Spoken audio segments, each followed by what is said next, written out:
இப்போது புதிய அறிமுகம் ஆச்சி ஹோட்டல் சாம்பார் 50 கிராம் ரூபாய் 20 மட்டுமே. மணப்பெண்ணின் பிரத்யேகமான திருமணம் Vivaha the Chennai silks. GT Holidays, South India's #1 travel brand. You know you are special when you're with GT Holidays.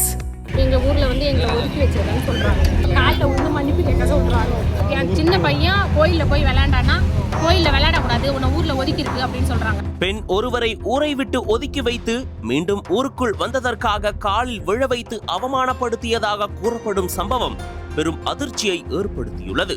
ஒருத்தவங்க செத்துட்டாங்கன்னு இழவுக்கு போனதுக்கு என் மாமியாரை வந்து காலில் விழுந்து மன்னிப்பு வாங்க சொன்னாங்க. காட்டுமன்னார் கோவில் அருகே கொண்டாயிருப்பு கிராமத்தை சேர்ந்தவர் 56 வயதான குளஞ்சி அம்மாள். இவர் காட்டுமன்னார் கோவில் காவல் நிலையத்தில் பரபரப்பு புகார் ஒன்றை அளித்துள்ளார். அந்த புகாரில் கூறியிருப்பதாவது, அவரது கணவர் ரவி கடந்த 30 ஆண்டுகளுக்கு முன்பு உயிரிழந்த நிலையில் 2 மகன்களுடன் வாழ்ந்து வருகிறார். மகன்களுக்கு திருமணமாகி குழந்தைகளுடன் தனித்தனியாக வசித்து வருகின்றனர். இந்நிலையில் கடந்த ஓராண்டுக்கு முன்பு இந்த கிராமத்தில் உள்ள சில முக்கிய பிரமுகர்கள் ஒன்று கூடி பொதுப்பணித்துறைக்கு சொந்தமான ராஜன் வாய்க்காலில் கோவில் கட்ட ஏற்பாடுகள் செய்துள்ளனர். இதற்கு எதிர்ப்பு தெரிவித்த அவரது மகன்கள் வெள்ளக்காலங்களில் கோவில் அடித்து செல்லும் அபாயம் இருப்பதாகவும் பட்டா அல்லது நத்தம் புறம்போக்கு பகுதிகளில் கோவில் கட்ட வேண்டும் என்றும் கூறியுள்ளனர். இதனால் ஆத்திரமடைந்த ஊர் முக்கிய பிரமுகர்களுக்கும் என் மகன்களுக்கும் சண்டை ஏற்பட்டது. இதனைத் தொடர்ந்து அதே ஊரை சேர்ந்த உலகநாதன், வீரமணி, சுந்தரம், சுரேஷ், செந்தில், தங்கராசு, கண்ணன், ராஜேந்திரன், ரமேஷ், களியபெருமாள் உள்ளிட்டோர் அவர்களது குடும்பத்தை ஊரை விட்டு ஒதுக்கி வைப்பதாக அறிவித்ததுடன் யாரும் தொடர்பு வைத்துக் கொள்ளக்கூடாது என்றும் கூறியுள்ளனர். மேலும் அவர்கள் பயன்படுத்தி வந்த குடிநீர் குழாயை உடைத்து சேதப்படுத்தியதாகவும் புகாரில் குறிப்பிடப்பட்டுள்ளது. மேலும் கடந்த 8 மாதங்களுக்கு முன்பு ஊரை சேர்ந்த ராஜாகம் என்பவர் காலமான போது அவரது துக்க நிகழ்வில் கலந்து கொண்டதற்காக ஊர் கட்டுப்பாட்டை மீறி எப்படி வந்தீர்கள் என கேட்டு ராஜாங்கத்தின் மருமகள் சுஜாதா, சுமதி ஆகியோரின் கால்களில் விழுந்து மன்னிப்பு கேட்டால் மட்டுமே பணத்தை அடக்கம் செய்வோம் என கட்டாயப்படுத்தியதாகவும் தெரிவித்துள்ளனர்.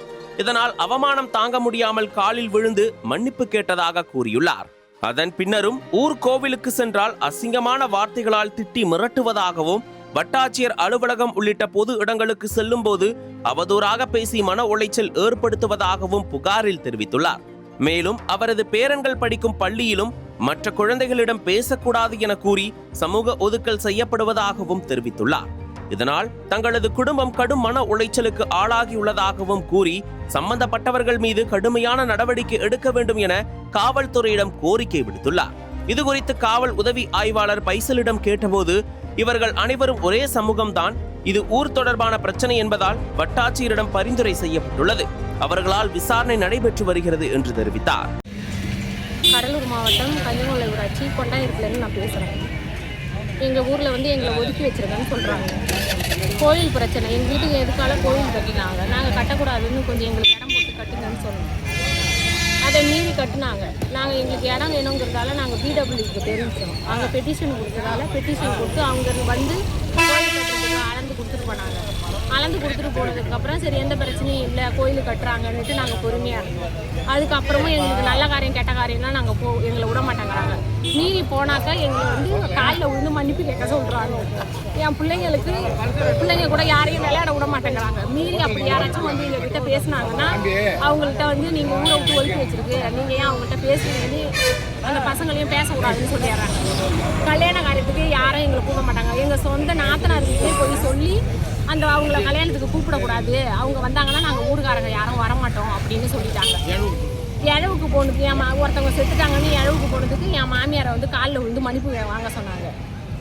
நான் வந்து மகளிர் சுய உதவி குழுவில் தலைவராக இருந்தேன். என்னை வந்து இந்த பொண்ணு தலைவராக இருக்கிறதால குழுவை நீங்கள் பிரித்து கொடுத்துருங்க, அந்த பொண்ணு வந்து தலைவராக இருக்கக்கூடாது அப்படின்னு, அந்த பொண்ணு ஊரில் நாங்கள் ஒதுக்கி வச்சுருக்கிறோம், அந்த பொண்ணு தலைவராக இருக்கக்கூடாது அப்படின்னு பணத்தை எடுத்துகிட்டு வந்து பிரித்து கொடுக்க சொல்லிட்டாங்க.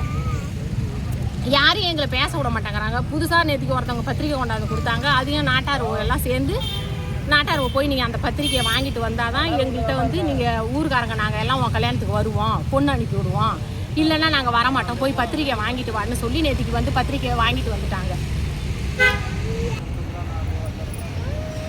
சம்மந்தமாக நேற்றுக்கு 10 மணிக்கு நான் மன்னார்குடி போலீஸ் ஸ்டேஷனில் வந்து கம்ப்ளைண்ட் கொடுத்தேன்.